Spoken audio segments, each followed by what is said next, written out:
بسم اللہ الرحمن الرحیم انما یتقبل اللہ من المتقین، قربانی تو متقی بندے کی قبول ہوتی۔ تقوی کسے کہتے ہیں؟ تقوی کا معنی کیا ہے؟ جلوت میں جیسے ڈرتا ہے خلوت میں بھی ویسے ہی رب سے ڈرتا ہو۔ جلوت میں میں نماز پڑھا رہا ہوں، میں مقتدیوں کی وجہ سے رب سے ڈر رہا ہوں۔ عوام کیا کہے گی؟ انتظامیہ کیا کہے گی؟ امام نے یہ حرکت کی ہے۔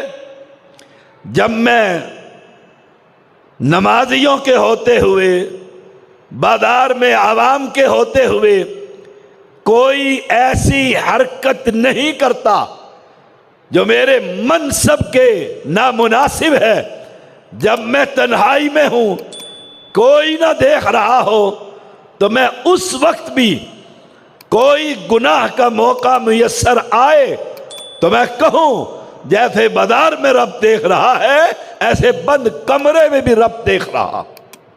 اس کو تقوی کہتے ہیں۔ متقی کون ہے؟ جو بازار میں، گھر میں، شادی میں، غمی میں، خلوت میں، جلوت میں، اندر سے باہر سے اس کا ایک ہی آئینہ ہو کہ جب تنہائی میں بھی ہے تب بھی رب سے ڈرتا ہے، جب اجتماع میں بھی ہے تو رب سے ڈرتا، اس کی قربانی قبول ہوتی۔ انما یتقبل اللہ من المتقین، اس نے کہا لڑائی نہ کر، مجھے کیوں قتل کرتا؟ اپنا اندر اور باہر ایک کر لے، اندر اور باہر سے ایک ہو جا، متقی بن جا۔ ہماری مسجدوں میں جوتیاں، نمازی نماز پڑھتا ہے فکر پیچھے رہتی ہے کہ نئی خرید کر لایا ہوں۔ میں گجرانوالہ میں گیا جہاں سارے خطبہ جوتی اتار رہے تھے، نئی خرید کر پہن کر گیا، پہلا ہی دن تھا، تقریر کی، واپس آیا، کوئی پہن کر چلتا بنا؟ کون؟ جو سٹیج پر بیٹھے ہوئے تھے۔ سارے تو مولوی نہیں ہوتے، مولویوں کے ساتھ اور بھی ہوتے ہیں۔ تقوی سناؤں آپ کو تقوی کسے کہتے ہیں؟ عبداللہ ابن عمر رضی اللہ تعالی عنہما،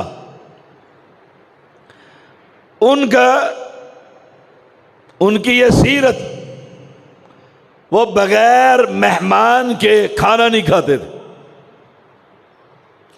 اور ہمارے ہاں عین افطاری کے ٹائم بیل ہو جائے تو بیوی محترمہ کہتی ہے جان بوجھ کر آیا افطاری کے ٹائم، پہلے نہیں آ سکتا تھا؟ آپ اسے پہلے فارغ نہیں کر سکتے تھے؟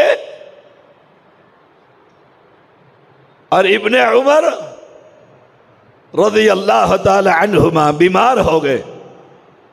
عادت مبارکہ یہ تھی تقوی کہ بغیر مہمان کے کھانا نہیں کھاتے تھے۔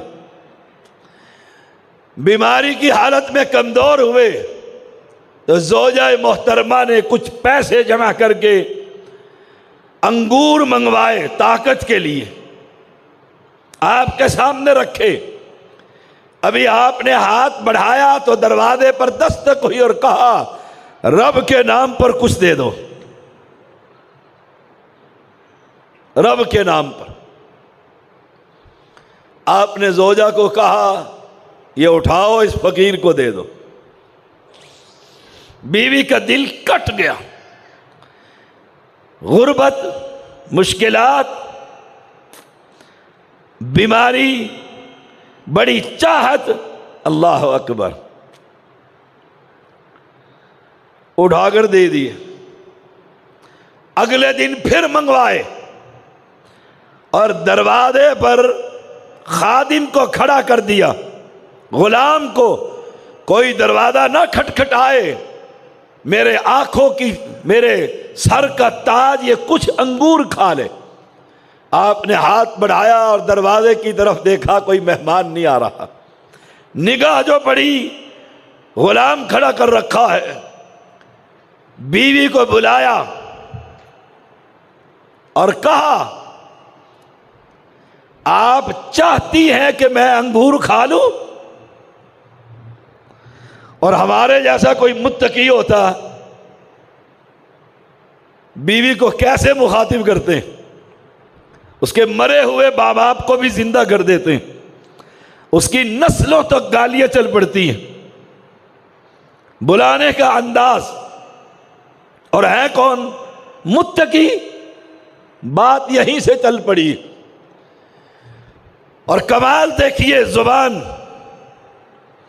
کہا زوجہ محترمہ کو آپ چاہتی ہے میں یہ انگور کھا لوں؟ اس نے بڑے لاڈ سے کہا آپ ہی کے لیے تو میں نے منگوائے ہیں۔ پھر فرمایا آپ جانتی نہیں کہ میں بغیر مہمان کے کھانا نہیں کھایا کرتا۔ خادم کو ہٹا دے دروازے پر سے، اور جو آ رہا ہے اسے آنے دے، اور ہم ایک روزہ ہی رکھ لیں رب کے لیے۔ اور پھر گھر میں ہر گھر کا فرد پریشان ہے، کیا بابا جی کو غصہ آیا ہوا ہے، کیوں؟ روزہ رکھا ہوا ہے، بلڈ پریشر آئی ہوا ہے، انت مچائی ہوئی ہے، پتہ نہیں میں نے روزہ رکھا ہوا ہے اور میرے مزاج کے مطابق افطاری نہیں ہے۔ اہل ایمان، تقوی، متقی کی قربانی اللہ کے ہاں قبول ہوتی ہے۔ انما یتقبل اللہ من المتقین۔ آپ کی یہ عادت مبارکہ، سفر میں تھے، ایک جگہ پر دسترخوان لگایا،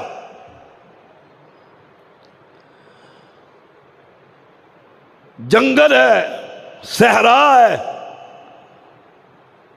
افراد ساتھ ہیں، مہمان کوئی نہیں آ رہا، اور عادت یہ تھی بغیر مہمان کے کھانا۔ تقوی، نگاہ جو پڑی، پہاڑی پر دیکھا ایک چرواہے کو، ہاتھ کے اشارے سے بلایا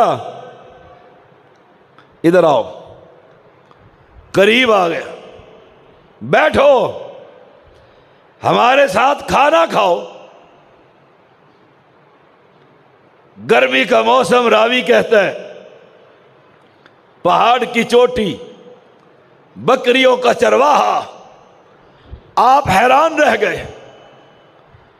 کہا تنہائی، کوئی دیکھنے والا نہیں، ہمارا روزہ دنیا دیکھتی ہے، دنیا۔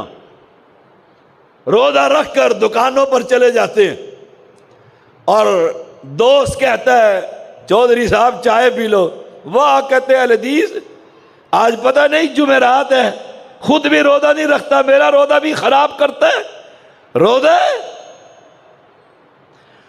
روزہ ایک ایسا عمل ہے جس میں ریاکاری کا شائبہ تک نہیں ہے۔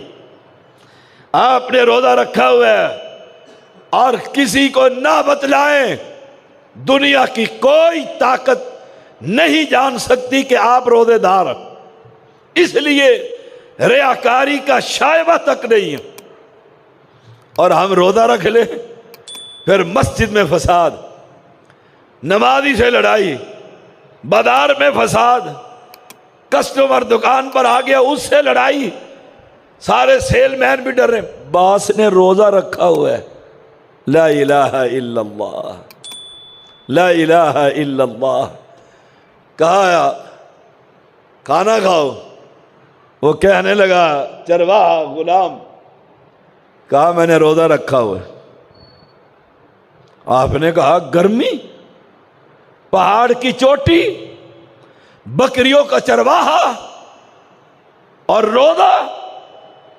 آپ نے امتحان لیا، کہا اچھا ایسا کرو، ان بکریوں میں سے ایک بکری مجھے دے دو، پیسے لے لو، قیمت۔ ہم کھانا تیار کریں گے، افطاری کے وقت آ کر ہمارے ساتھ افطاری بھی کر لینا۔ اس چرواہے نے کہا میں بکریوں کا مالک نہیں، میں بکریوں کا چرواہا ہوں، مجھے بیچنے کی اجازت نہیں۔ اور ہم تقویٰ، بازار میں چلتے ہوئے مونگ پھلی کی دکان ہے، کیسے لگائی 4-5 اسے پوچھتے پوچھتے ہی کھا جاتے ہیں۔ ابا جی کی ریڑھی ہے جو کھا کر جا رہا ہے۔ وہ غریب اس لیے نہیں بولتا کہ یہ خریدے گا، اور میں نے عادت بنائی ہوئی ہے چگتے چگتے اپنے کاروبار پر پہنچ جاتا ہوں اور سمجھتا یہ ہوں میری قربانی قبول ہوگی، میری نماز قبول ہوگی پیٹ میں حرام کے دانے ڈال کر۔ او مسلمان، کس خواب غفلت میں تو گرفتار ہے؟ آپ نے فرمایا نوجوان پیسے لے لو، جانور دے دو۔ اس نے کہا میں مالک نہیں، بیچنے کی اجازت نہیں۔ آپ نے فرمایا اچھا چلو، اپنے مالک کو کہہ دینا جب وہ گنے بکری کہ 99 بکریاں ہیں، 100 نمبر کدھر ہے، تو کہہ دینا جنگل میں گم ہو گئی۔ امتحان جو لے رہے تھے، اس نے جو کہہ دیا تھا تنہائی میں روزہ رکھا ہوا ہے، جو ہی اس نے یہ سنا کہ میں کہہ دوں ایک بکری گم ہو گئی ہے، ایسے اپنے ران پر ہاتھ مارا، امام احمد لکھتے ہیں، اور کھڑا ہو گیا غصے سے اور کہا این اللہ، اگر میں یہ کہوں کہ بکری گم ہو گئی ہے تو بتا مجھے اللہ کہاں، اللہ کہاں ہے؟ جو خلوت میں بھی دیکھتا اور اٹھ کر غصے سے چلا گیا کہ ان کے پاس بیٹھنا بھی جائز نہیں، یہ مجھے غلط پٹی۔ آپ دیکھتے رہے، وہ گیا پہاڑ کی چوٹی پر بکریاں لے کر وہ چلا گیا۔ آپ سفر سے واپس پہنچے، اس غلام کا پتہ کیا، اس کے گھر پہنچ گئے، غلام بیٹھا ہوا ہے۔ اس نے دیکھا بندہ تو وہی ہے جو جنگل میں ملا تھا۔ مالک سے کہا یہ بکریاں ساری اس غلام سمیت خریدنی ہے۔ وہ مالک بڑا خوش ہوا، اتنا بڑا تاجر، سودا طے ہو گیا، ساری بکریاں خرید لی اور چرواہے کو بھی خرید لیا، اور اسے کہا چل، کل ایک بکری نہیں دیتا تھا، آج تو بھی میرا نوکر ہے اور یہ بکریوں کا مالک بھی میں ہوں، چل میرے ساتھ۔ غلام تو غلام ہی ہوتا، ساتھ چل پڑ۔ بستی کے کنارے پر جب پہنچا، آپ نے فرمایا نوجوان ٹھہر جا، قافلہ روک دے۔ بکریاں رک گئی۔ کہا کل ایک بکری نہیں دی تھی؟ کہا نہیں دی تھی، میں مالک جو نہیں تھا۔ کہا پھر جا، آج سے تو آزاد بھی ہے اور سارے ریوڑ کا مالک بھی تو ہے۔ تقوی، قربانی، انما یتقبل اللہ من المتقین، متقی لوگوں کی رب قربانی قبول کرتا۔